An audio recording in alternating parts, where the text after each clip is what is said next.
I know. Had ski poles, huh? Just to stay balanced. Whew.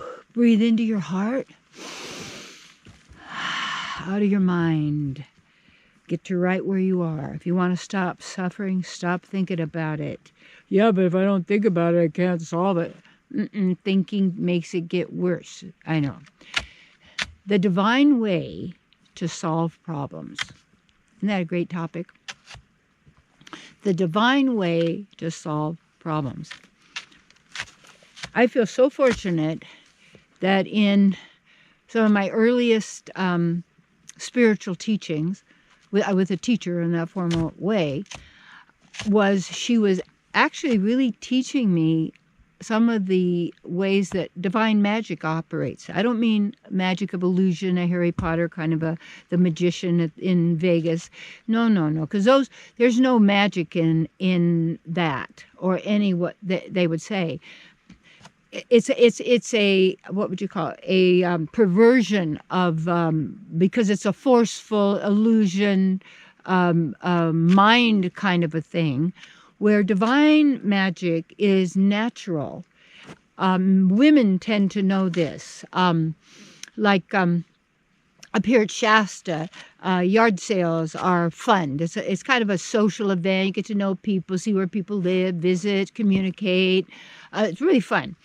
And so it becomes, those who know how to do it, it's called, yard sale magic. You just, what is it you need or want today or you're looking for, and it'll be there.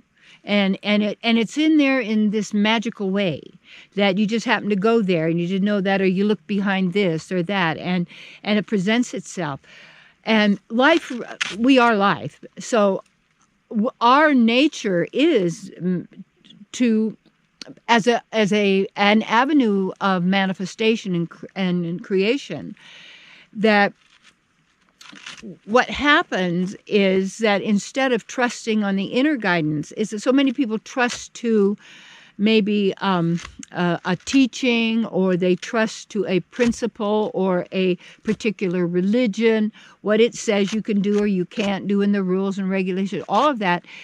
They have not actually gone to what that teaching actually will mean, and does it fit that whole basic truth of who and what we are, that we have that already, and that's who we are. So we're just here getting rid of the doubt, and the more we hear truth, and the stronger we become, because when we hear something over and over and over again, we tend to take it on and believe it's true, and it goes in. It's just like a recording that's like an old record gets a groove. And that's why people have these habits and these grooves.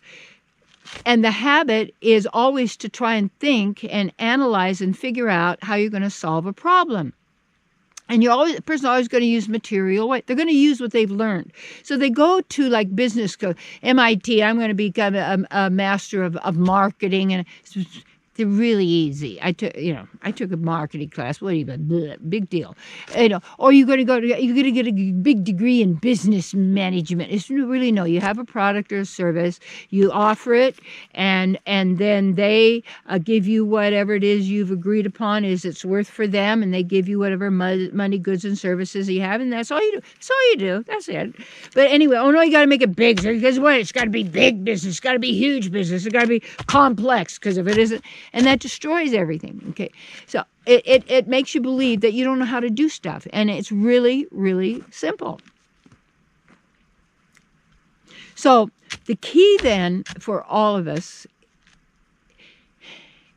is to bring all that power back into ourselves. And by always tending to believe that somebody or something out here is going to solve it, or what I know is going to solve it, when you start to, if you're not already, turn it over. And it doesn't mean, what you may say, that it may always be what you like, or you expect, or you think is going to happen, or in the way that you want to have it happen.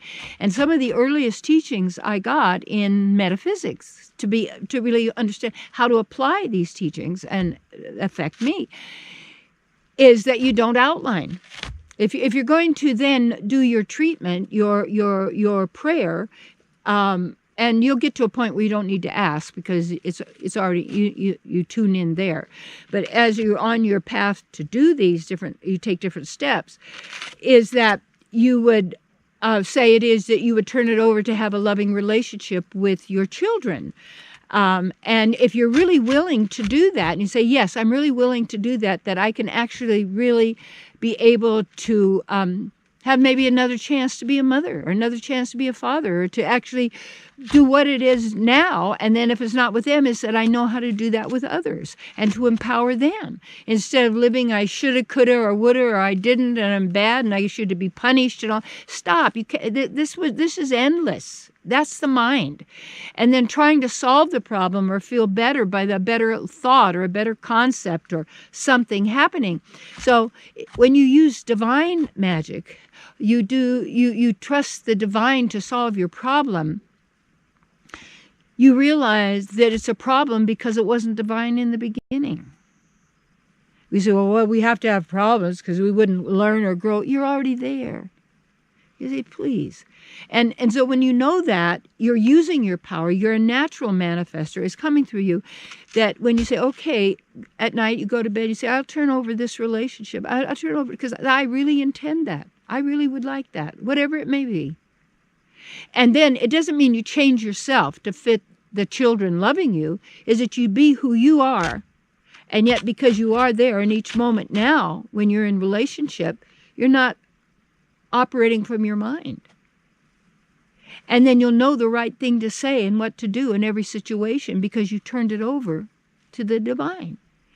And it'll come as a revelation, it'll come as a realization, it'll come as showing up or a letter or something you see. It could be even in a movie or anything. There it is. And when you live in that realm, you don't worry anymore because there's nothing to worry about ever again. Worry does not solve it, ever. Because worry is just say, well, I'm worried sick. Really, what'd you do about it? Well, nothing, but I'm just worried sick. Really? Why do you want to be sick? Well, it shows I care. No, it's an effort. What is that? It's just you're doing nothing. It's just fake. It's just fake. And you have the power is yours. We're using it all the time, in all the time, in the time game, yes. But we are the power. We are the power of the time game. And when you realize, you take back your power. And in that moment, yeah, you're going to be right here. So take a nice deep breath. Yeah, take whatever problem you got right now, you think it is, turn it over to the divine. And be truly willing that it is revolved for the highest good of all concerned. Now, we don't know what the highest good of them concerned in the sense of what's going to happen, but what your intention is it benefits them eternally for who they are. And in every way, animals, humans, you take back your power. You already have it. But that's the courage is that you have to trust yourself and to follow that you know is true because it's who you are now.